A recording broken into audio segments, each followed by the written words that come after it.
Hey, everybody. Welcome back to Five Boys in a Business, a podcast where we talk about our business, the family, and the many shenanigans.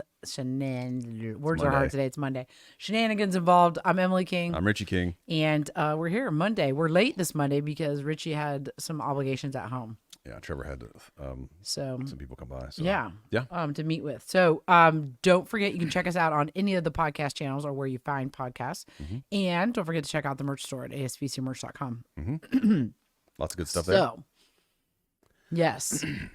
So what shall we begin with today? So why don't you had mentioned, you know what we should begin with today?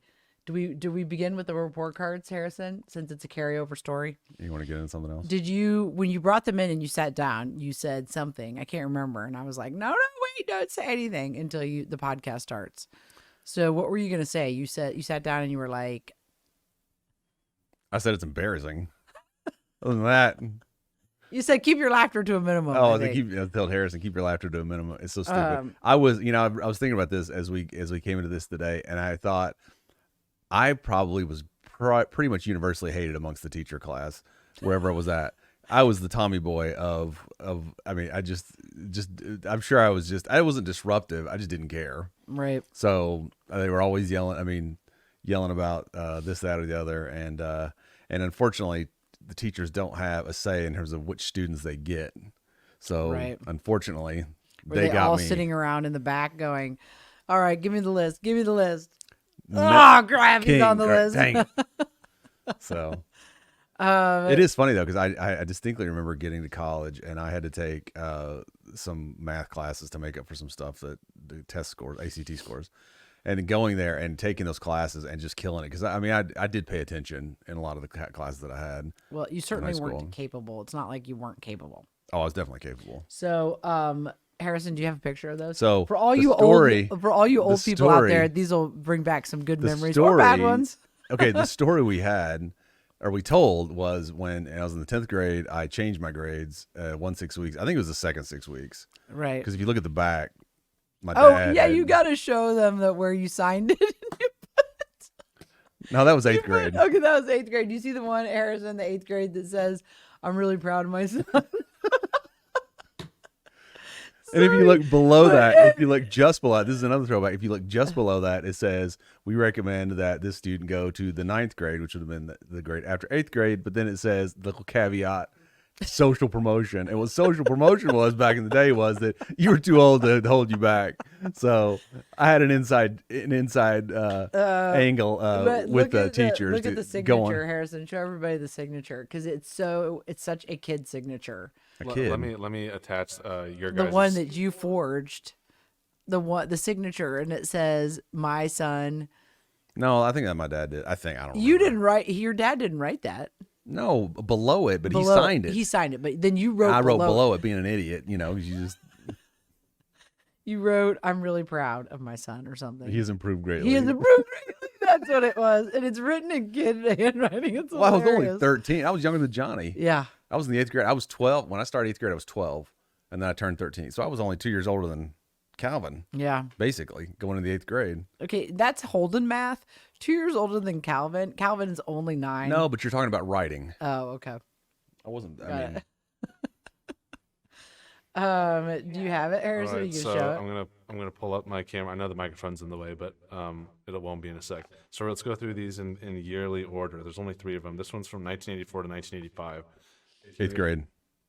There it is. Roane County, Tennessee Public Schools. Mm-hmm. There you go. There's Mr. Sitzler. Is that where it has where he signed it on the back, Harrison? Oh, don't show him. It's great. They're bad. Just brief. Turn it around to the back. Actually, yeah. The back. Hey, you got an A down there. That was good. What does the back say? Is that where it says down there, Harrison? No, okay, real quick. Let me give running. Okay, see the top signature? That's my mother. She just got remarried to this guy, or married to this guy. His last name was Adler. And then look what my mom wrote. She wrote the second 6 weeks. She signed it Connie King Adler, and it says overall report poor, an exclamation. And then my stepdad signed it the third 6 weeks and put down, it says see attached letter. I don't even know what the hell happened to the letter. Who knows? And then he signed it. Yeah, and then I wrote there. And if you see, show the social promotion. This is so funny. Oh gosh! Oh, it's right there below the 9, isn't it? So I legit failed 8th grade, but it's okay. I went ahead. They Look said where you are now. Yeah, that's all that matters. And I wasn't too old for them. Actually, the true story was that I was. You were young for your grade. I was moving in with my dad, and he came and talked to him and said, "Just pass him. He's going to start over in Knoxville." So that's what happened. Wait, hold on. And I started over in Knoxville and didn't exactly change the trajectory very much. Wait. So this is hold on. So if you look at this, Dad, this is your handwriting. Yeah. Your handwriting is better here than it was now. This is your handwriting? Well, I was writing in a small space. Holy crap! Looks like a different person. Oh my god. Okay, well, it is separated by that was 36 years ago. All right, so let's go into the next one. Both of these are the same year, or 19. Well, no, they're not. One's 10, one's 11. Yeah. So here we go. This is called the Pupil Progress Report. Here we go. Pupil progress. There you Mr. go. Ledford, Charles Lowry, principal. That was the guy we were telling the story about when Mr. he looked Ledford. at you and then walked to the Spanish teacher. Actually, can I tell a funny Ledford story? Yeah. Ledford, he was a great guy. He taught choir in the James Agee building, and we had him for homeroom. And basically, you're in this huge auditorium room, and that's where they had the ROTC. And one day he was trying. He was a real nice guy and a good dude amongst teachers. He was a good dude. Mm-hmm. And he was there one time, and my buddy John McGowan, John was trying to grow a beard or something. Ledford was trying to grow a beard. And John, he was taking roll one day, and Ledford was standing there, and he goes, "Hey, Ledford, what's up with the scraggly ass beard?" Ledford turns around and calm and goes, "John, I'd rather have a scraggly ass beard than a scraggly ass." Goes back to roll. We loved him. He was great. Oh gosh.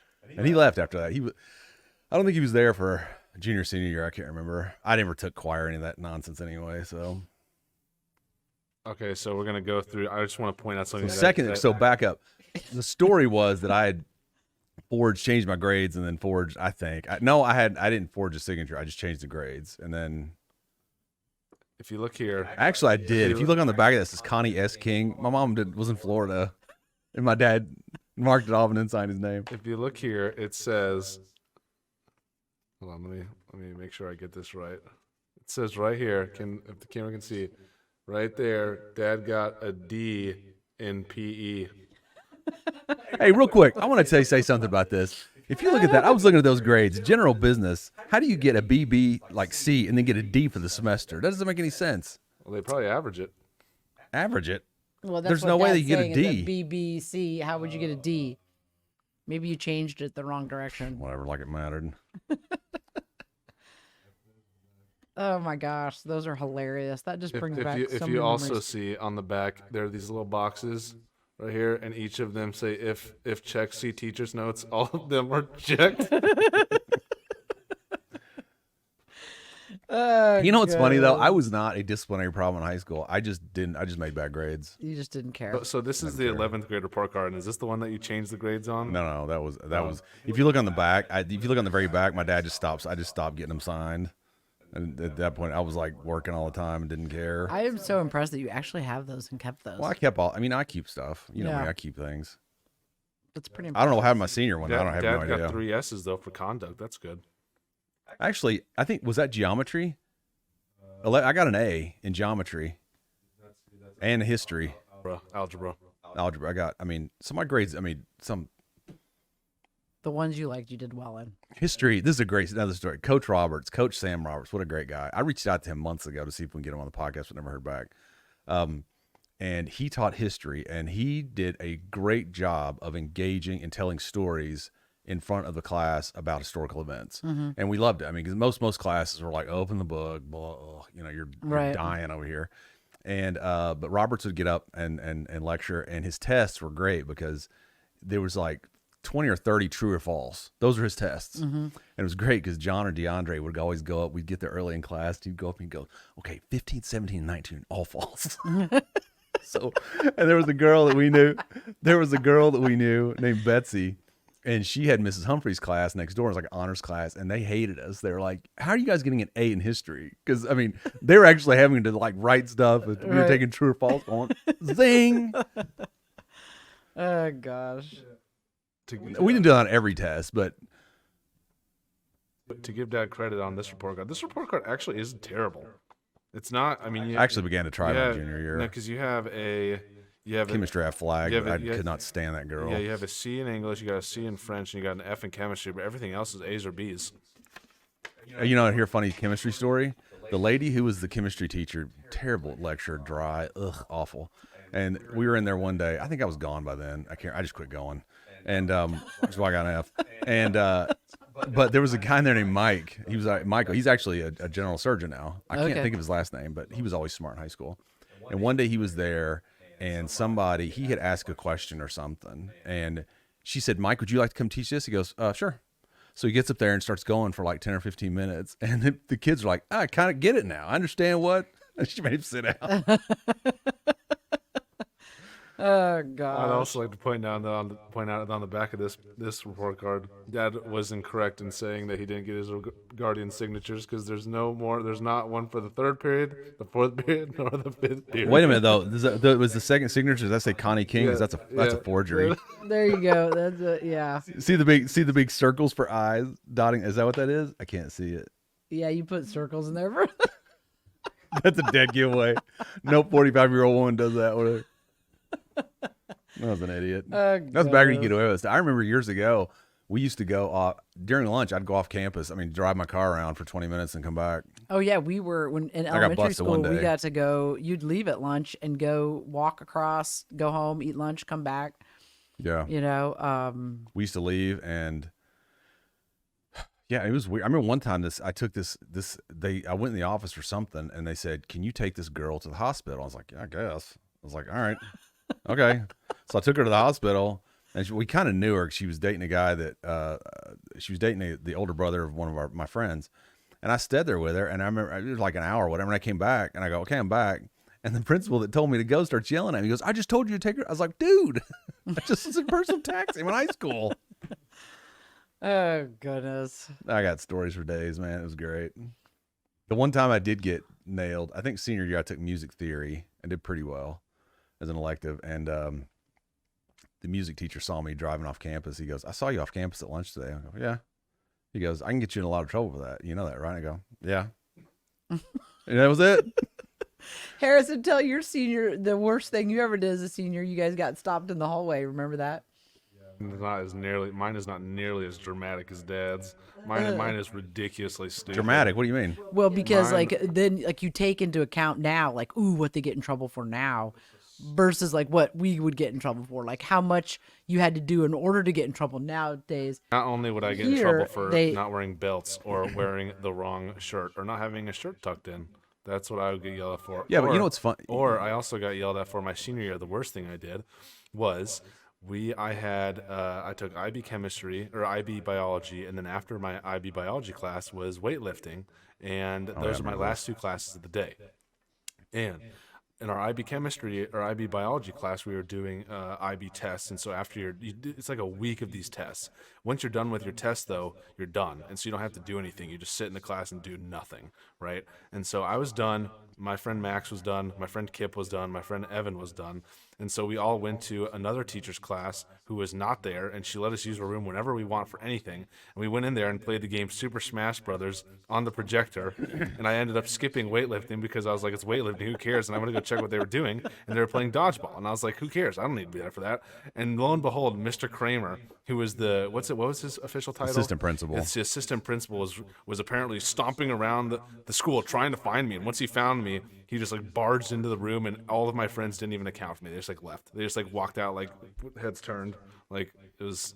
And that was the worst thing it's I so did. funny though, because I think back to that, like when my music teacher, I forget his name, it's funny because in context you go, "You're lucky I'm here." Right. I've missed practically. I don't know. I mean, I couldn't graduate now if I'd missed that much school. Oh God, no. I mean, you couldn't. I remember I went to civics or government once. It was Coach Lindsay, and I told Emily this story before. I went to make him a test once my senior year. I was taking the test. He goes, "Richie, you've got like 3 other tests you got to take." I go, "All right, go and give them to me." And I just took Did them. 'em? But I mean, it was just. I mean, you couldn't. It just wasn't like it is today. Yeah. You know, it wasn't where you couldn't. I mean, they really keep tight. In fact, I had a friend, David Hankins. I'm still friends on Facebook. He didn't graduate because he had missed so much school. Yeah. He had to go back, and I don't know what he ultimately did because I was out. But yeah, they're really really tight about that now. So anyway, did set the stage for what was to come later. For sure.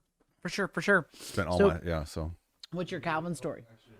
Yes. Before we enter into the Calvin story, I have decided that I want to bring up one of these once a week. What? What's that? Dad sent me over. Let me go to this screen real quick. Dad sent me over some pictures. Okay. Oh God. Okay, here we go. And let me look at these. Real Oh quick. yeah. Hold Okay. on. This is a real quick segment. Hold on. Let me go to this. All right, I'll pull up this one. This one's funny. Oh my gosh, I gotta turn off my Vocera. Go ahead. Wait, While I don't pull do this it up. yet, While I yeah. pull this up.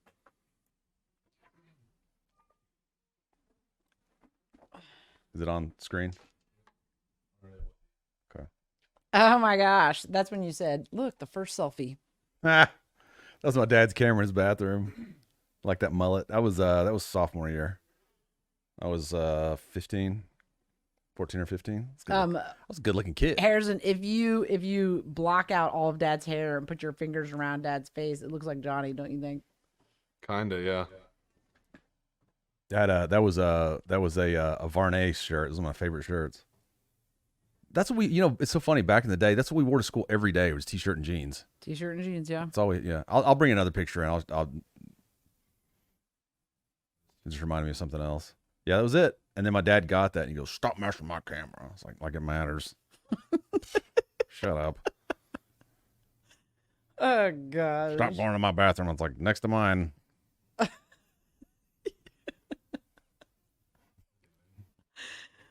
Oh god. What else you got, Harrison? One a week. One a week. That's Okay. your one picture for the week. Flashbacks. Yeah, okay. All right, that's it. Okay, so tell me the Flashback. Calvin story. You were talking this morning. Okay, so today Calvin goes, "Dad, can I have a banana and some milk?" I said, "Of course," because he was doing his math, which takes forever. So we were doing his stuff, and he looks at me, and I was about to peel the banana. He goes, "Hey, Dad, how do they get these wrappers on here?" I go, "Well, they kind of come like that." and I, my mind flipped around. I was like, "Oh my God, I could have so much fun with this." Say, well, technically, there was a very strange, obscure law passed in 1972, the UN banana wrapping law. So the bananas have to be wrapped in their country of origin. These are Ecuadorian, and the reason you know that is because they're yellow with a hint of green. Now, what people don't know is that there is a very active black market after that passed called like the naked banana law or whatever. Naked in Spanish means illicit. So anyway, he said, "How do they wrap that?" I go, "Honey, they come like that." He did not realize that that's how they were. How did they get the wrapper on there? That's what he said. He goes, "They come like that?" I go, "Yeah." And he goes, "Well, who makes it?" I go, "Oh my God, we got to start a garden, bro. You see where things come out of the ground and off trees." Oh my God, that's too funny. So that was the funny Calvin story this morning. He really thought that those were I don't know. The mind of Calvin is a dark, disjointed place. disjointed place. So anyway, this goes to did I send you that picture of the grow thing? So anyway, as part of Calvin's everybody that watches this knows that we are homeschooling Calvin. So I had this brilliant idea to buy some seeds offline, these organic seeds, and pepper and tomato seeds, and we got this seed starter kit. So you get it, and you have to. It comes with dirt, and I'm over there, and it's a lot more work than you think. You're supposed to put water in there and then mash up the dirt and all this stuff. And it shows. I'm having to take notes. I'm writing these notes, about this grid goes, so we know what's what. And so then Calvin gets involved, and Emily gets involved. Calvin's like taking the whole pack and pouring it. It sounds like, oh my God. So Yes. It was a bit of a mess. So I was like, whatever, you guys do whatever you want. We'll just get what we get. So it's growing. Oh, he comes up today and he goes, "Dad, that thing doesn't work." I go, "What do you mean?" He goes, "There's no seeds in there. There's no plants." I go, "Well, honey, it takes more than 24 hours. He goes, "How long?" And I go, "I don't know, probably a couple weeks." He goes, "It says in the package they come up in 24 to 48 hours. I'm like, So, I don't know, buddy. Gosh. He's a riot. Well, my story is from, and I don't think I told this one. I asked the guys if I told this last week, but I was sitting with them at night, like I do every night, and we read, and then I sit with them or whatever, and we talk or whatever. And he, out of the blue, said, that guy I follow? No, the guy I play Minecraft with? It's Yoda. Something Yoda is the guy's name. Baby Yoda? No, I don't think that's his player name or No, username. okay. It's something. He goes, "I built an entire thing. What's it called, Harrison, in Minecraft? Like an World. entire world. Yes, thank you. An entire world.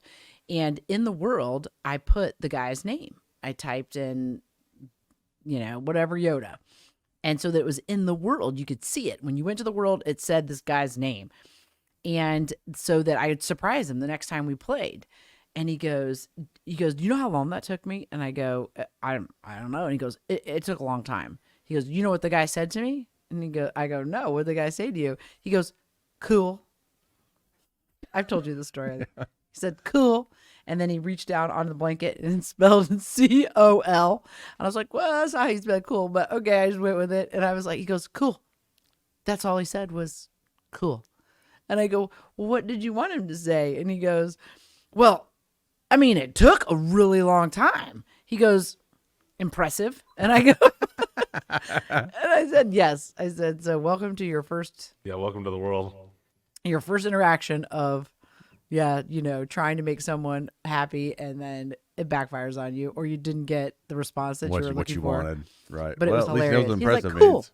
He goes, that's it. Cool. That's all he said was cool. Cool. And that's what I asked him. I was like, what did you want him to say? Right. He's like, impressive. He is so funny. He is getting. I watched him yesterday.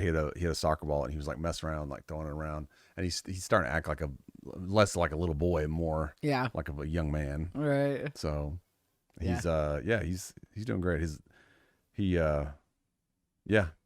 doing fine. Pretty funny. Yeah. Those are our Calvin stories. Did not touch the blueberries or the strawberries this morning. Yeah. Well. Didn't touch them. Oh, well. So be it. Calvin likes his fruit to be room temp, so he won't. I was like, boy, you're spoiled. Definitely never been hungry. I think it hurts his teeth. I think it hurts his teeth. Yeah. So Yeah. It kind of shocks him. Yeah, he's yeah. Is that tooth falling out yet? Hasn't, has it? Nope. Not yet. So excited about the tooth coming out. Loose teeth. Yeah. So He's behind on that in that regard. Okay, so what other info do you have for us this week? did we talk about my dad and the? We talked last week about my dad and the neoprene thing, right? Didn't we? Oh, no, we didn't talk about that. We didn't talk about that. We did not talk about the collapsing trachea. Okay, well, let me set this up first of all. Okay. My dad leaves me long messages sometimes. So dogs, especially small breed dogs, can have what we call collapsing tracheas. Mm-hmm. So as they age, the cartilaginous rings that hold their trachea open, those ridges you can feel in your trachea, Right. those weaken over time and degenerate, and so they collapse easier. Right. So things like excitement or breathing in, like panting, anything like that can cause negative pressure and it'll collapse. Okay, so now go with your So story. anyway, my dad calls me, leaves me a message the other day, and he said, "Hey, I have a question." It's a really common problem. By the way. Yeah, he said, oh my goodness. He said, "Hey, I have a question for you. Maybe it's a more of a question for Emily." He said, You got to talk like him "Okay." He goes, because it's really funny when you talk like him. "Hey, Richie, this is Dad. I've got a question, probably a question more for Emily than you, but Dottie, this is their dachshund. There's just their Chihuahua. has been diagnosed with a collapsing trachea, and I was just wondering, is it possible to put a neoprene sleeve down there to keep it from? I don't see why it wouldn't work, or why not, why you shouldn't do it. So, anyway, give me a call and let me know what you think, or whatever." So it's funny. I'm listening and I'm laughing. We're laughing, not at my dad, but just It's just funny because and then I said you could have so much fun with this. We call him back up and go, "Actually, Richard, what you do is you have to put a steel sleeve down there and then go around that with concrete, and you let the concrete solidify. Then you take the steel thing out, and that's what strengthens the trachea. Now that'll probably not It was just do him any It good. was funny because he had this whole plan that he had thought of to fix No, the it's problem. it's a recurring problem, my dad, though, because remember one time he called and he says, "What can we do? Is there a home remedy for fleas?" I'm like, "Not really." And then he said, "What can you do? This tomcat showed up on my deck and it's got a gnawed off ear. What can I?" I was like, "Dude, take it to the vet. I don't know what to do. I mean, can we put honey on it?" I was like, "I guess." Make it more attractive to the bears? I don't know. Maybe that's how it lost its ear in the first place. Your neighbor put honey on the one ear. Oh gosh, it's just funny. Anyway, it was cute because then I asked your sister. I said, because I haven't seen this dog, and I said, "Is the dog overweight?" Because that's a thing that can contribute. And they both, Sarah Beth and your sister, looked at each other, which is your sister's. It's for everybody who Oldest doesn't know. daughter. Looked at each other and go, "Oh yeah, she's overweight," and so that's probably why she is doing more coughing, because she's overweight. She's a breed that's known for collapsing tracheas as they get older, but there are ways of treating them, but they don't involve neoprene sleeves. Now, my dad did call me a while back. It was before Christmas. Do you remember that? And he goes, "I'm calling. I'm desperate. I need something to take care of these fleas, son. Something. Overnight it. I'll pay you." I was like, "Okay, Dad. You can have it today." The veterinarians have to sell flea preventative down there. It's not like you're on a glacier out there in the middle of the ocean where you can't get. Yes. So I'm sure that it was bad. I think he just likes to call and ask for your advice. That's all. Yeah. So anyway, it's funny. He's yeah. It's But because he's military, I always laugh because he'll use the acronyms. And so he'll call and be like, "Son." I like to imitate him because it's so funny. He's like, "Son, what's the ETA on that SOP of the flea preventive I sent you? Because I was thinking that a DIY was not going to work for the SOP." And it's just so cute because he uses all these acronyms. He goes, "Son, we're leaving at dark 30 tomorrow. So get ready. Be locked and ready to rock." "Son," he always starts with that. He always goes, "Son." When he leaves a message, he always says that.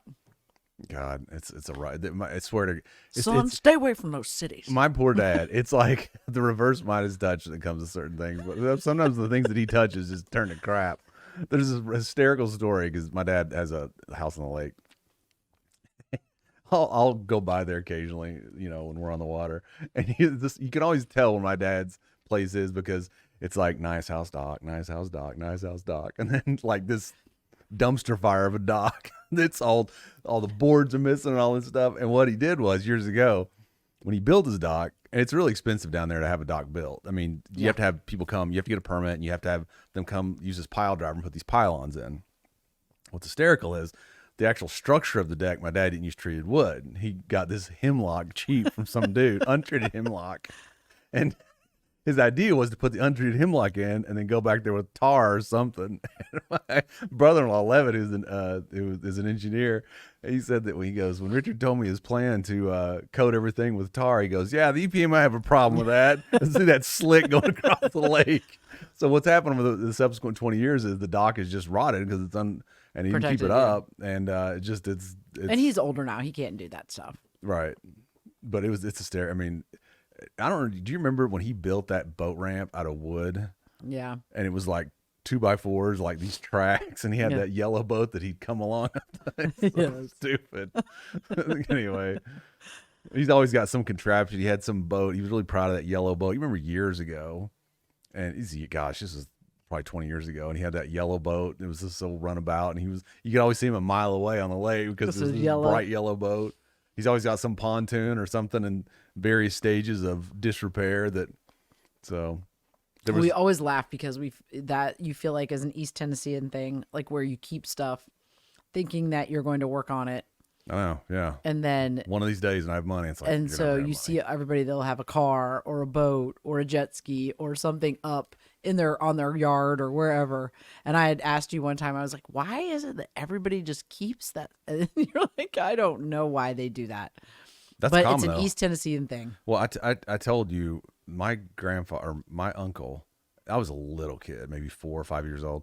He brought 2 vans, like not passenger vans, but you remember the vans years ago that had things painted on the sides, and they were full of old car parts. And he bought them and put them in the woods behind my grandparents' house, and they never, nothing.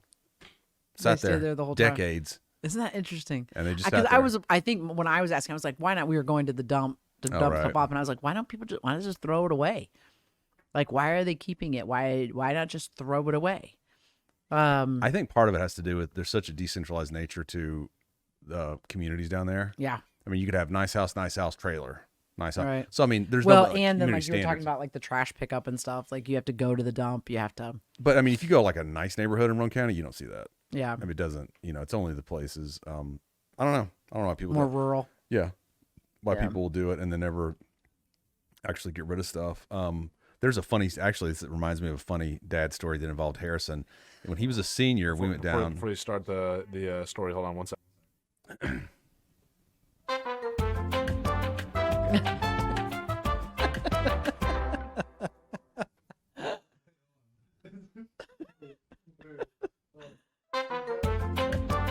I think I am.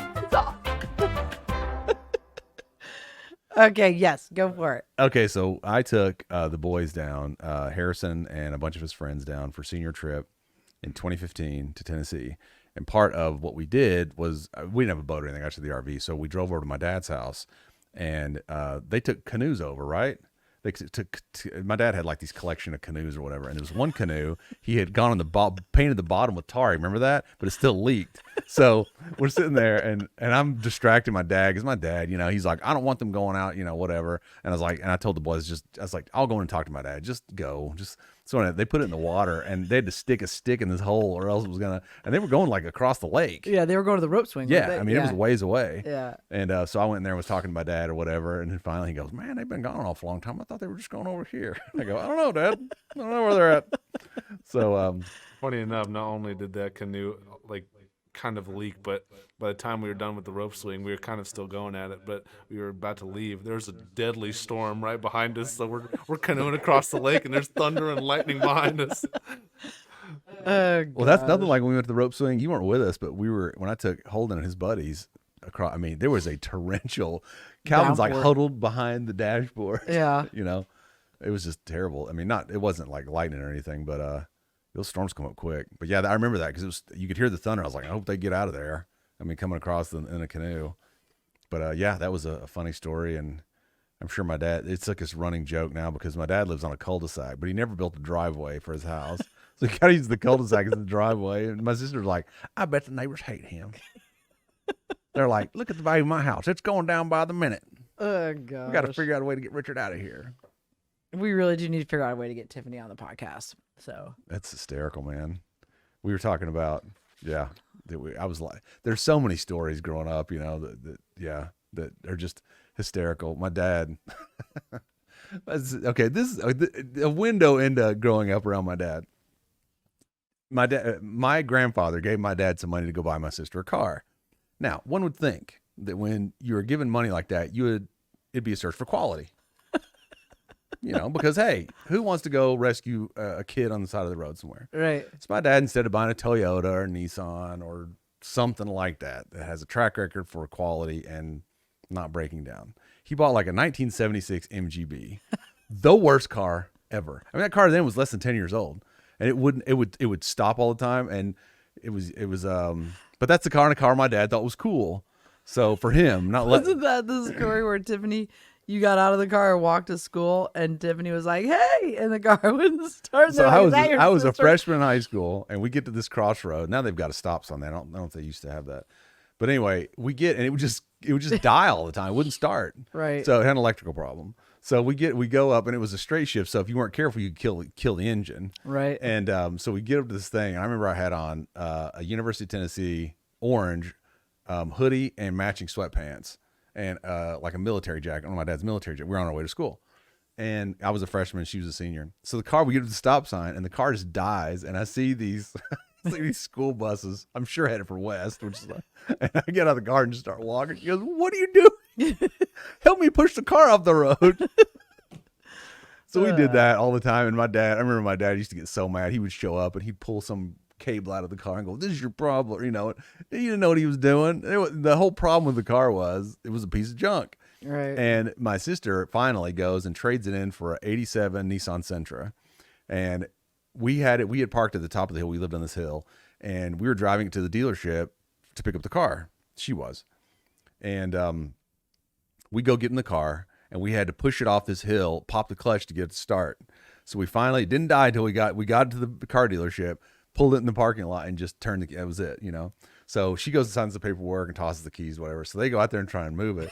And it wouldn't start. So these three dudes are pushing this MGB to the back. These three salesmen are pushing it to the back of the lot. Oh, goodness. So, and then my dad, and then how this carries over to me is that, and in 1988, I'd saved up I worked at Little Caesars. I'd saved up a few $100. I don't know, $700-800, something like that. And my dad goes, I think I found a car for you. I was like, oh, cool. Again, Toyota, something reasonable, reliable, all that crap. We show up and it's a 1969 Mustang. The biggest, I remember looking, I was like, all right, I guess it was in this field, less than 20 years old, but just destroyed, covered in rust. Just awful. I didn't know that. You couldn't really see it. But my dad's like, the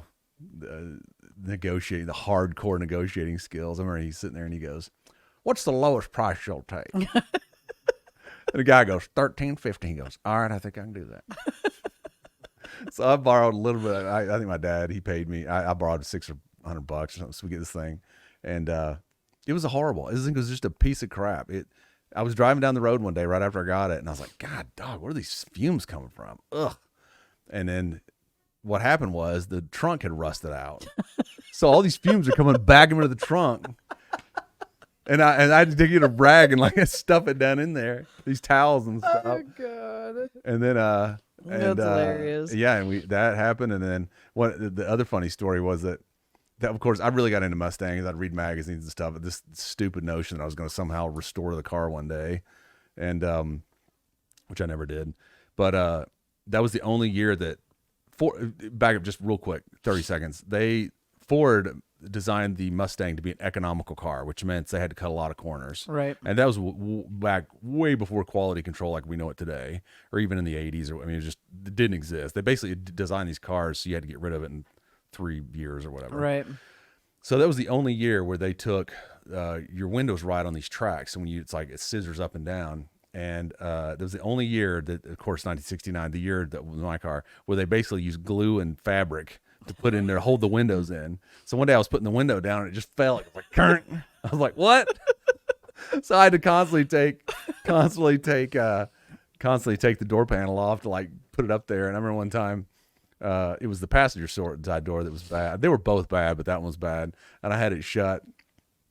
And I went to pick this person up and and they went to get on the passenger. I go, no. Don't touch the window. You got to crawl across. So they had to crawl across on the passenger side. Oh, God. Yeah, that car, it was something. And I was going down the road one time, and I was going on 640, actually, towards Fountain City. And this U-clamp came off where the exhaust went into the muffler and just instantaneously came loose. And it was all of a sudden just like, wow! I was like, whoa, what is that? So I pulled over and I was constantly in the AutoZone parking lot buying something underneath that car. It was just a mess. The floorboards are rusted out. It was just, oh God. It was awful. Oh, boy. The last straw of that car, though, was I was driving at night one time and the lights started going out. And they would only come back on if you'd hit the brakes really hard. I was like, I'm done. I'm not going to die. I think we're dying over. So that was it. I sold it for $500 to a guy my manager at Domino's Pizza. So whatever happened to that car, who knows? Who knows? Yeah. So yeah. Yep. Story time with Richie. There you go. That's it. So yeah, I made it a point to never, ever let my dad buy me a car ever again or be involved in. Actually, that's not entirely true, but yeah, that's a story for another time. Ben Franklin Motors on Kingston Pike, 1982 Nissan Stanza. Thanks, Dad. Appreciate it. The car with no reverse. Oh gosh. $1,500. Okay, well, I think that wraps up our time. You don't have any stories like that for this week? You don't have any bad car stories? I Emily lived the life of Riley. Okay, that is not true. There were no hardships like that. I drove a Toyota Tercel for a very long time, and we drove it so long that is not what it looked like, Harrison Branch. No, I'm saying this is what year was it? This is old Ben Franklin Motors. Yep, oh, still there.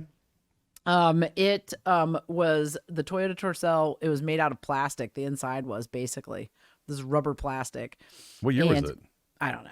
I mean, when did we get back from Ireland? That was like 1981 or 2 and 82. My dad's told that story about how they got that car. I can't remember. Did he buy it new? Yeah, he bought it new. He didn't have AC though. Didn't you say it didn't have AC? No, and when it was, how did he drive that back and forth to work? I don't know. But then when he was done with it, I drove it, and we drove it so long, or it was so old that the floorboard was worn out, and so you could see the ground, the pavement when we were driving. Yeah, that's salt to do that. The cars up here though. Once I drove it to JMU, that's where I could actually see the ground. Did you trade it in on your Civic? I'm sure we probably did. Yeah. I'm sure that's what he did with it. Was he turned it into See, you have to start with the beginning of that story. You said I had a Toyota Tercel. Oh, okay. Well, I mean, come on. Okay, At least it's everybody. gonna start. Okay, so yes, when purchasing a car for your child. That was what I said with the kids. I'm like, I'm not gonna get stuck on the side of the road. I mean, I'm not gonna let them get stuck on the side of the road. Yeah. Reliability. Not that they go terribly far, but so I don't know how we ever made it. I don't honestly. You were resilient. It's that red one, Harrison. Right? Nope. Yeah, that's probably Kind of it. like that. Was it a hatchback or 4-door? No, it was not 4-door. 2-door? Yeah, it was a 2-door. It's funny. I say that now about AC, but my Toyota truck didn't have AC, and I drove that in the hottest of the hot in Tennessee. Yeah. I just like, let's put the windows down. Yeah. I remember my first job out of college, I'd wear it. And it also was tie. a stick shift, which you never see nowadays. No. And the stories the best stories of that are learning the stick shift with my father. Oh God, grinding the gears. Yeah, because he would make you so nervous when you were learning how to drive because you didn't want to upset him. And so Right. then there's this hill naturally that used to come out onto Keystone. And all of us Missy and I, meaning the two of us. Oh, that one. dreaded- That was tough though. Yeah, That's that tough. hill was tough. Yeah. And you'd go up that hill and he would you would instantly want to just put your foot on the brake. Well, if you put your foot on the brake, Yeah. then you've kill got it. to then make sure Engage the that clutch. the clutch and the gas at the same time to keep it idling there. And so I don't know how many times we stalled that car with him in the car. Do you know how we used to do that in Knoxville? Because I learned to drive my dad's Nissan 280ZX. It had a handbrake, and you would hit the handbrake and push the thing. You're on a hill. So then as you let out the clutch, you could just slowly. Right. You didn't now. Some cars Well, didn't have yeah, that. had a handbrake too. I mean, he did teach us to do that, but Right.